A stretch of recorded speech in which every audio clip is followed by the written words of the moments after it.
Parts of speech चालू आहे सध्या आपला. आणि नाऊन म्हणजे नाव. आज आपण नामाचे प्रकार बघणार आहोत आणि नामाबद्दल माहिती घेणार आहोत. तर नाम ही त्या घटकाची ओळख असते. नाम ही काय असते? त्या घटकाची ओळख असते. जर Ram, a boy, a pen, a pencil, अँगर, पेर, औरंगाबाद. फंक्शन. नामांचे कार्य. नामांचे त्याच्या वाक्यातील स्थानावरून कार्यपद्धती. नामांचे कार्य आणि नामांचे त्याच्या वाक्यातील स्थानावरून कार्यपद्धती लक्षात ठेवा. Subject of the verb. क्रियापदाचा कर्ता कोण असतो? Kavita, sang, a song. कर्त्याला सब्जेक्ट ऑफ द वर्ब म्हणतात. कर्त्याला काय म्हणतात? Subject of the verb. क्रियापदांचा कर्ता कोण आहे? कोण गाणी म्हणत आहे? सॅंग काय झाला? अ सॉन्ग म्हणजे सॉन्ग. गाणी म्हणणे काय झालं? एक क्रिया झाली. आणि ती क्रिया कोण करत आहे? कविता है ना. तर मग कविता काय झालं? कविता त्या वर्बचं सब्जेक्ट झालं म्हणजे त्याला म्हणतात subject of the verb. Complement of the verb म्हणजे क्रियापदाची पूरक. शी इज अ टीचर. क्रियापदानंतर आलेलं नाम कार्याबद्दल अधिक माहिती सांगत असेल तर त्याच्या क्रियापदाचे पूरक असे म्हणतात. त्यांना क्रियापदाचे पूरक असे म्हणतात. लक्षात ठेवा. कम्प्लिमेंट ऑफ द वर्ब क्रियापदांची पूरक. शी इज अ टीचर. क्रियापदानंतर आलेलं नाम कर्त्यानंतर अधिक माहिती सांगत असेल तर त्याला क्रियापदाचे पूरक असे म्हणतात. त्याचे क्रियापद कोणतं? इज हा क्रियापद आहे. आणि त्यानंतर काय आलं? अ टीचर हा एक कॉम्प्लिमेंट आहे, पूरक आहे. म्हणजे ते त्या वाक्यात बसत नाही आहे, म्हणजे आहे पण पूरक आहे. शी आहे ना. इच्या आणि इज हा क्रियापद आहे. त्याच्यानंतर आलं तर आलेलं नाम कर्त्याबद्दल अधिक माहिती सांगत असेल. क्रियापदानंतर आलेलं जो नाम आहे ते टीचर आहे आणि ते कर्त्याबद्दल अधिक माहिती सांगत म्हणजे शी म्हणजे तिच्याबद्दल अधिक माहिती सांगत आहे. तर असं माहिती सांगत असेल तर त्याला क्रियापदाचे पूरक असे म्हणतात. तर त्याला काय म्हणतात? क्रियापदाचे पूरक. त्याच्यात मी तेच झालं. अ टीचर हा आलेले नाम आहे, तो आलेला आहे कर्त्यानं म्हणजे कर्त्याबद्दल अधिक माहिती सांगत आहे. अ टीचर जो आलेला आहे क्रियापदानंतर इजच्या नंतर जो आलेला आहे म्हणजे इज हा एक क्रियापद आहे. त्याच्यानंतर जो अ टीचर आलेला आहे त्याच्याबद्दल जो कर्त्याबद्दल अधिक माहिती सांगत आहे अ टीचर. आणि त्याला क्रियापदाचे पूरक असे म्हणतात. काय म्हणतात त्याला क्रियापदाचे पूरक म्हणतात. आणि आता जसं की इथं समजा असतं ही इज अ टीचर, तरी पण हा काय झाला असता? क्रियापदाचा पूरक झाला असता. तर object of the verb. Object of the teacher म्हणजे काय? Object of the verb. तर मग क्रियापदांचे कर्म. Object of the verb. क्रियापदांचे कर्म. आय सॉ नितीन. याच्यामध्ये काय झालं? क्रियापदानंतर आलेल्या नामावर कर्त्याची क्रिया घडत असेल तर अशा नामाला क्रियापदाचे कर्म असे म्हणतात. तर क्रियापदानंतर जो आलेला जो नाम आहे त्याच्यावर जर कर्त्याची क्रिया घडत असेल तर अशा नामाला काय म्हणतात? क्रियापदाचे कर्म असे म्हणतात. तर आय सॉ नितीन, तर त्याच्यात कर्त्याची क्रिया घडत आहे ना. क्रियापदानंतर आलेला सॉ हा काय क्रियापद आहे हा नाही. सॉ हा काय क्रियापद आहे. सॉ म्हणजे काय? बघणे. आणि सॉ हा क्रियापद आहे आणि क्रियापदानंतर आलेला जो नाम आहे तो कर्त्याची क्रिया दाखवत आहे है ना. मग अशा नावाला क्रियापदाचे कर्म असे म्हणतात.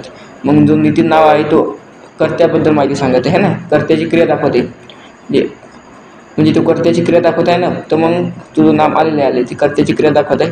तर मग याला काय म्हणतात? क्रियापदाचे कर्म. समजलं. आय सॉ नितीनमध्ये काय झालं?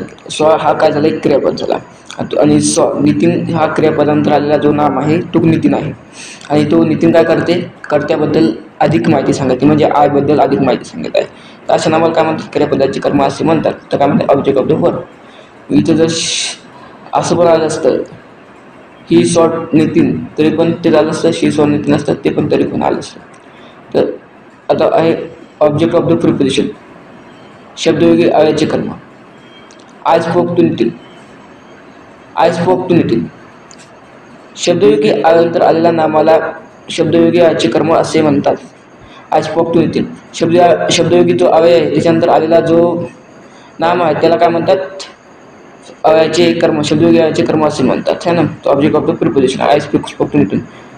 शब्दयोगी अव्ययानंतर आलेल्या नामाला शब्दयोगी अव्ययाचे कर्म असे म्हणतात. तर मग शब्दयोगी अवयव टू हा काय झाला? एक शब्दयोगी अव्यय झाला. आणि त्याच्यानंतर आलेलं नाम काय? नितीन. त्याला काय म्हणतात? मग शब्दयोगी अव्ययाचे कर्म. जर आपण असं पण म्हणू शकतो आय स्पोक टू राम, तरी पण काय ते झालं असतं है ना. कारण की शब्दयोगी अव्ययानंतर आलेला जो नाम आहे त्याला काय म्हणतात आपण शब्दयोगी अव्ययाचे कर्म. लक्षात ठेवा, शब्दयोगी अवयव काय हा टू आहे याच्यामध्ये, आणि नितीन काय आहे त्याच्यानंतर आलेलं नाम आहे, म्हणजे टूच्या नंतर आलेलं म्हणजे शब्दयोगी अव्ययाच्या नंतर आलेला जो नाम आहे तो नितीन आहे, तर याला काय म्हणतात शब्दयोगी अव्ययाचे कर्म असे म्हणतात. झालं. अशा प्रकारे आपलं शब्दयोगी अव्ययाचे कर्म, ऑब्जेक्ट ऑफ द वर्ब क्रियापदांचे कर्म, कॉम्प्लिमेंट ऑफ द वर्ब क्रियापदांचे पूरक, सब्जेक्ट ऑफ द वर्ब क्रियापदांचे कर्ता, हे आपले चारही समजून लक्षात आले असतील. तर तुम्ही या चारही याचे एक एक एक एक वाक्य तुम्ही बनवून दाखवसाल. नामांचे खालील 5 प्रकार पडतात: pronoun, common noun, collective noun, material noun, abstract noun. तर नामाचे खालील किती 5 प्रकार पडतात. जसे की विशेष नाम हे, कॉमन नाऊन म्हणजे काय सामान्य नाम, कलेक्टिव्ह नाऊन म्हणजे काय समूहवाचक नाम, मटेरियल नाऊन म्हणजे काय पदार्थवाचक नाम, ॲब्स्ट्रॅक्ट नाऊन म्हणजे काय भाववाचक नाम. तर विशेष नाम काय झालं, जसं की इंडिया काय झालं एक विशेष नाम झालं. भारतासाठी ठेवलेलं एक विशेष नाम आहे इंडिया. औरंगाबाद काय महाराष्ट्रामधील एक शहर आहे, तमिळनाडूमधील एक शहर आहे, पण औरंगाबाद काय झालं एक विशेष नाम झालं त्या शहराचं. ते एक विशेष नाम, ते विशेष विशेष वेळेपुरती ते ठेवलेलं नाम आहे, म्हणून याला म्हणतात विशेष नाम. गंगा, कॉमन नाम म्हणजे काय सामान्य नाम, ते एक सामान्य नाम आहे, ते सर्वांवर लागू होते. जसं की बुक आपण सर्व म्हणजे कोणतीही बुक असली तर आपण त्याला बुकच म्हणणार आहोत ना, है ना. पेनला पेनच म्हणणार आहोत, डॉगला डॉगच म्हणणार आहोत, अरे की सामान्य नाम आहे.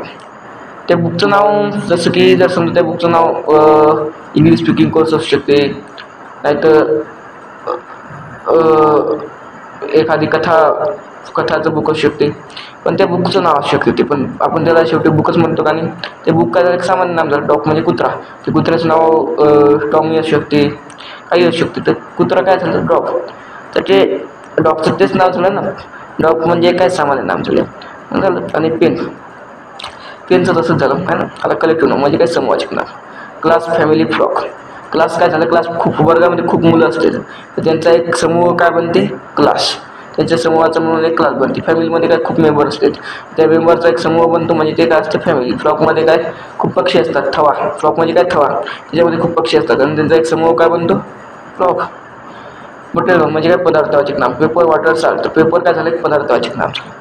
वॉटर म्हणजे पाणी काय झालं एक पदार्थवाचक नाम झालं. साल्ट काय झालं एक पदार्थवाचक नाम झालं, आहे ना. आणि जसं की ॲब्स्ट्रॅक्ट नाऊनमध्ये काय झालं भाववाचक नाम. पेपर काय झालं हे पदार्थवाचक नाम आहे. वॉटर म्हणजे पाणी पितो आपण, साल्ट खातो, हे पदार्थवाचक झालं ना. पेपर म्हणजे कागद, हे पण एक पदार्थवाचक आहे. ॲब्स्ट्रॅक्ट नाऊन म्हणजे काय भाववाचक नाम. त्याच्यामध्ये आपण ब्रेवरी, काइंडनेस, ट्रूथ हे आपल्याला दिसतात का, आपल्या डोळ्यांनी दिसतं, हे आपल्याला प्रत्यक्ष डोळ्यांनी दिसत नाही पण आपण ते अनुभवू शकतो, तर हे आहे तर भाववाचक नाम. जो भाव दाखवतो, मनातील भाव दाखवतो भाववाचक नाम. तर अशा प्रकारे आपण आता डिटेलमध्ये याची माहिती घेऊया. प्रॉपर नाऊन, विशिष्ट घटकापुरती मर्यादित असणाऱ्या नामाला विशेष नाम म्हणतात. जे नाम विशिष्ट घटकापुरती मर्यादित आहेत त्याच नामाला काय म्हणतात विशेषण म्हणतात. विशिष्ट घटकापुरती जो मर्यादित असते नाम त्या नामाला काय म्हणतात विशेष नाम म्हणतात. जसं की एक्झाम्पल मंदार, सतीश, कविता, पुणे, मुंबई एक्सेट्रा. हे नाम काय जसं की इंडिया, औरंगाबाद, गंगा हे पण काय एक विशिष्ट घटकापुरती ते मर्यादित आहे. त्या एक ते विशिष्ट घटक आहे त्याच्यापुरती मर्यादित. जसं की आता इंडिया, जसं की औरंगाबाद. उद्या औरंगाबादच्या जागी जर आपण छत्रपती संभाजीनगर असं औरंगाबाद आहे नाव आणि आपण जर त्याचंच नाव बदलून छत्रपती संभाजीनगर ठेवलं आहे ना, तर ते त्याचं नाव पण बदलू शकते. मग ते विशिष्ट घटकापुरतेच नाव आहे. सतीश, कविता तुमचं नाव तुमचा विवेक ठेवलं असेल आणि कोणी बदलून जर त्याचं नाव ठेवलं असेल जसं की विवेकानंद, नाही तर विवेकानंदाचं नाव पहिलं कसं नरेंद्रनाथ दत्त होतं आहे ना, आणि त्यांचंच उदाहरण घेऊया आपण. जसं की त्यांचं नाव पहिलं नरेंद्रनाथ दत्त होतं पण नंतर त्यांचं नाव काय ठेवलं विवेकानंद ठेवलं आहे का नाही. तर मग ते विशिष्ट मग नाव होतं जे नरेंद्रनाथ दत्त ते एक विशिष्ट घटकापुरते होतं, मग त्याच्यानंतर त्यांचं नाव काय ठेवलं विवेकानंद. तर असे जे विवेकानंद काय एक विशिष्ट घटकापुरते नाव आपल्याला आहे ना, जे नाव फक्त विशिष्ट घटकापुरती मर्यादित असतात आहे ना त्या नावाला म्हणतात विशेष नाम आहे ना. Proper noun is sometimes use as common noun. Proper नाउनचा कधी कधी कॉमन नाउनसोबत यूज होते. विशेष नावाचा सामान्य नामाप्रमाणे उपयोग होते, म्हणजे यूज होते. विशेष नावाचा सामान्य नामाप्रमाणे उपयोग होते. Sometime use as common noun. Proper नाउनचा कधी कधी कॉमन नाउनसारखं पण यूज होते आहे ना. तर समान गुणधर्म दाखवणारे एखादे विशेष नाम दुसऱ्याकरिता वापरले तर त्यापूर्वी निश्चित व अनिश्चितनुसार ए अँड द हे उपपद वापरतातच. लक्षात ठेवा. हे पहा, कालिदास इज द शेक्सपियर एक नाटककार होता. Kalidas is the Shakespeare of India निश्चित स्थळाशी निगडीत आहे आणि एक नाटककार होता. आता कॉमन नाउन, सामान्य नाम. तो समान गुणधर्म दाखवितो. घटकातील प्रत्येक सदस्याला जे एकच नाव दिले जाते त्याच सामान्याला नाम असे म्हणतात. त्याला काय म्हणतात? सामान्य नाम असे म्हणतात. लोक समान गुणधर्म दाखवतात. कॉमन नाउन काय? समान गुणधर्म दाखवतात. आता बुक काय? बुकचा पण एक समान गुणधर्म आहे.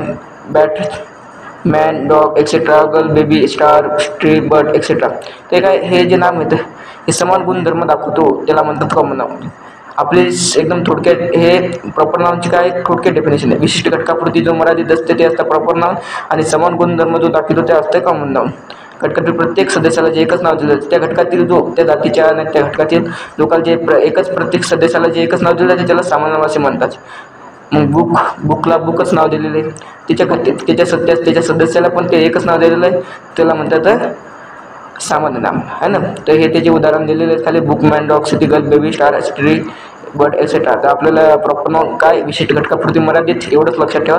ते विशिष्ट घटकापुरती मर्यादित असते, ते असते प्रॉपर नाउन. आणि जे समान गुणधर्म दाखवतो ते असतं कॉमन नाउन. म्हणजे काय? सामान्य नाम. आता कलेक्टिव्ह नाउन म्हणजे काय? समूहवाचक नाम.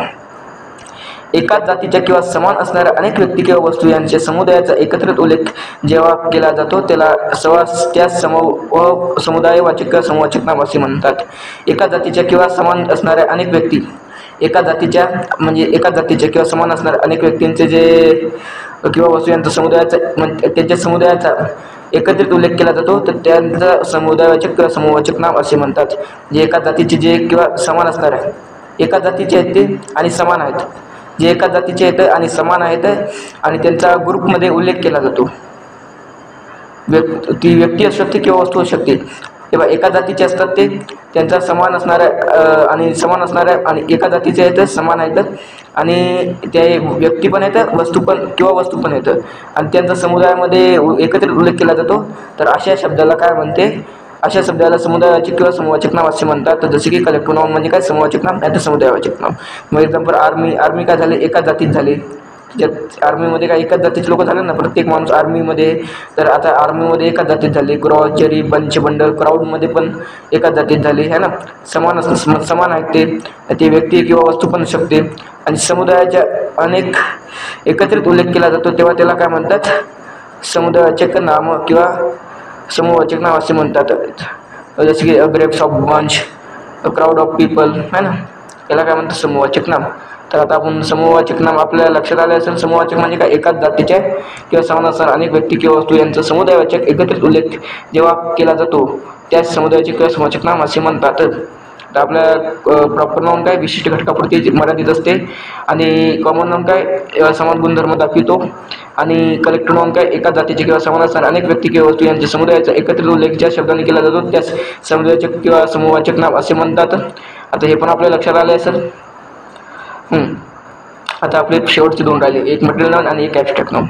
तर आता मटेरियल नाउन म्हणजे काय? पदार्थवाचक नाम. लिटर, मीटर किंवा किलोग्राममध्ये मोजल्या जाणाऱ्या घटकांच्या नावांना पदार्थ नावाचक वाचक नाम असे म्हणतात. ज्यांना लिटरमध्ये, मीटरमध्ये आणि किलोग्राममध्ये ज्यांना आपण मोजतो, लक्षात ठेवा, फक्त एवढंच लक्षात ठेवायची डेफिनेशन. लिटर, मीटर आणि किलोग्राममध्ये आपण ज्या नामाला मोजतो त्याला काय म्हणतात? पदार्थवाचक नाम म्हणतात. झाले आपल्या लक्षात आले असेल. जसे की वूड, टी, गॅस, ऑइल आणि स्टील, साल्ट, मिल्क एक्सेट्रा. हे काय? हे लिटर, मीटर किंवा किलोग्राममध्ये मोजल्या जाणाऱ्या नामाला. केस, गवत, धान्य, सोने, पाणी, हवा ही पदार्थवाचक नामे आहेत. पदार्थवाचक नामे नेहमी एकवचनी रूपातच वापरली जातात. जसे केस, गवत, धान्य, सोने, पाणी, हवा ही काय? पदार्थवाचक नामे आणि पदार्थवाचक नामे नेहमी एकवचनी रूपातच वापरली जातात. पदार्थवाचक नामापूर्वी ए एन ही उपपदे वापरली जात नाहीत. तर पदार्थवाचक जे नाम आहे त्याच्यापूर्वी ए एन ही उपपदे वापरली जात नाहीत. लक्षात ठेवा, ए एन ही उपपदे वापरली जात नाहीत. परंतु काही प्रसंगी पदार्थवाचक नामासाठी एकापेक्षा अधिक विशेषणे वापरली जातात तेव्हा असे पदार्थवाचक नाम अनेकवचनी रूपात लिहिले जाते. एवढे समजून तुमच्या लक्षात आले असेल. जसे की in, it, steel, clear, water, reflected, blue sky. 2. केस हा शब्द धागे या अर्थाने वापरल्यास किंवा केसांसाठी 2 विशेषणे वापरल्यास मात्र हेअर्स असा शब्दप्रयोग करतात. जसं की my hair is black, she has come black and grey hairs and there are 5 hairs on the table. दर पदार्थाच्या नामाबरोबर एखाद्या साधनाचा उपयोग केल्यास अशा साधनासाठी एन वापरले जाते. लक्षात ठेवा, जर पदार्थाच्या नावावर एखाद्या साधनाचा उपयोग केल्यास अशा साधनासाठी एन वापरले जाते. जसे की milk bag, glass of water, petrol tank etcetera. पदार्थाच्या नावापूर्वी वापरलेले परिणाम एकपेक्षा अधिक संख्या दर्शित असले तर ते परिणाम एकवचनी रूपातच लिहिले जाते, कारण अशा वेळी ते विशेषण म्हणून वापरले असते व विशेष नेहमी एकवचनीच असते. विशेषण नेहमी एकवचनीच असते. लक्षात ठेवा, पदार्थाच्या नावापूर्वी वापरलेले परिमाण आहेत ते एकपेक्षा अधिक संख्या दर्शित असेल तरी ते परिमाण एकवचनी रूपातच लिहिले जाते. ते एकपेक्षा अधिक जरी दर्शित असेल तरी त्यांना एकवचनी रूपातच लिहिले जाते. लक्षात ठेवा, कारण अशा वेळी ते विशेषण म्हणून वापरलेले असतात व विशेषण नेहमी एकवचनीच असते. 3 लिटर्स वॉटर तर 3 लिटर वॉटर ठेवायचं. लिटर्स नाही तर 1 लिटर करायचं, कारण की इनकरेक्ट आहे आणि करेक्ट आहे. आपण वरच्या याच्यावरून आपल्याला समजलं असेल की त्याचे जे विशेषण आहे ते जरी आपल्याला जास्त दाखवलं असेल तरी पण त्याला एकवचनीच लिहिले जाते. लक्षात ठेवा, म्हणून 3 लिटर्स वॉटर करेक्ट आहे आपल्याला. आता खाली तुम्हाला लक्षात आलं असेल एक्झाम्पलनुसार, ते जरी एकवचनी असले म्हणजे विशेषण जरी हे असेल, समजा पदार्थाचे नामपूर्वी आपले परिणाम सुद्धा एकपेक्षा अधिक संख्या दर्शित असेल, परिमाण जे आहे ते सुद्धा एकपेक्षा अधिक जर संख्या दर्शित असेल तर ते परिणामाचे एकवचनी रूपातच लिहिले जाते. लक्षात ठेवा, कारण अशा वेळी ते विशेषण म्हणून वापरलेले असते व विशेषण नेहमी एकवचनी असते. आता तुमच्या लक्षात आले असेल, ॲब्स्ट्रॅक्ट नाउन म्हणजे काय? भावाचक नाम, जिला आपण प्रत्यक्ष डोळ्यांनी पाहू शकत नाही. मी तुम्हाला आधी सांगितलं, ज्याला आपण प्रत्यक्ष डोळ्यांनी पाहू शकत नाही परंतु केवळ मनाने कल्पना करू शकतो. अशा स्थितीच्या गुणांच्या, भावनेच्या, कल्पनेच्या किंवा क्रियेच्या तसेच विचारपद्धतीच्या नावास भावाचक नाव असे म्हणतात. ज्यांना आपण सिर्फ फक्त महसूस करू शकतो, ज्यांना आपण डोळ्यांना पाहू शकत नाही, पण अशा पद्धतीच्या नावाला काय म्हणतात? ॲब्स्ट्रॅक्ट नाउन म्हणजे भावाचक नामे. जसं की ब्युटने, kindness, foodness, sleep, date etcetera है ना. हे अशा प्रकारे असतात आपले भावाचक नामे. यांना आपण डोळ्यांनी प्रत्यक्ष बघू शकत नाही पण अनुभवू शकतो. आपल्या मनात त्याचे भाव येतात, आपण ज्याचे भाव येतात त्याला म्हणतात भावाचक नामे.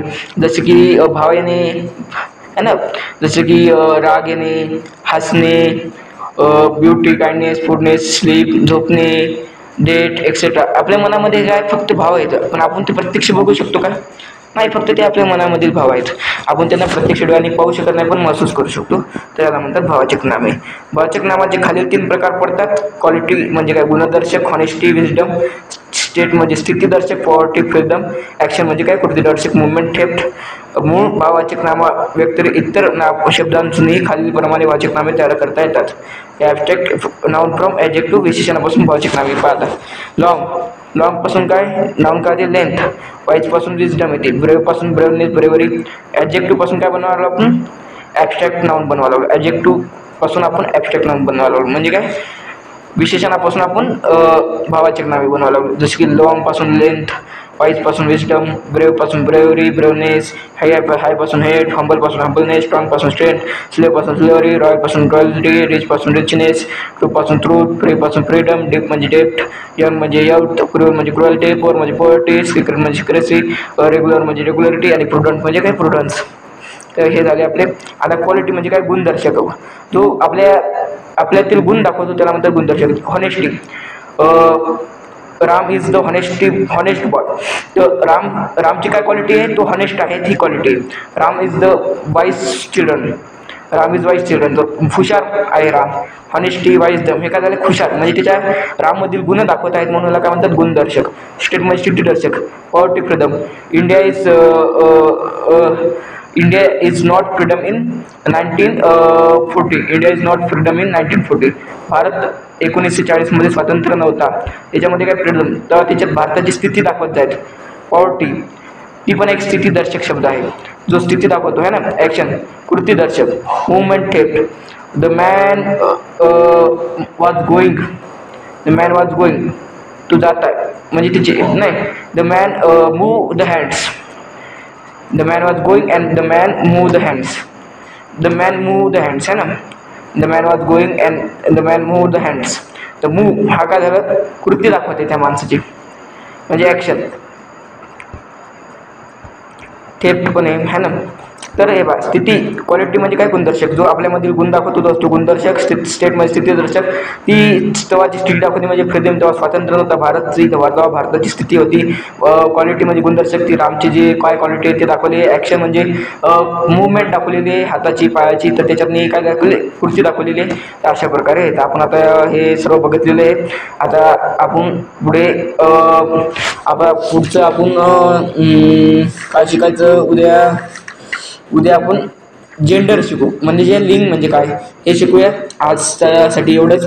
तर भेटूया उद्याच्या क्लासमध्ये आपण जेंडर म्हणजे लिंग म्हणजे काय हे शिकूया. जय हिंद, जय भारत.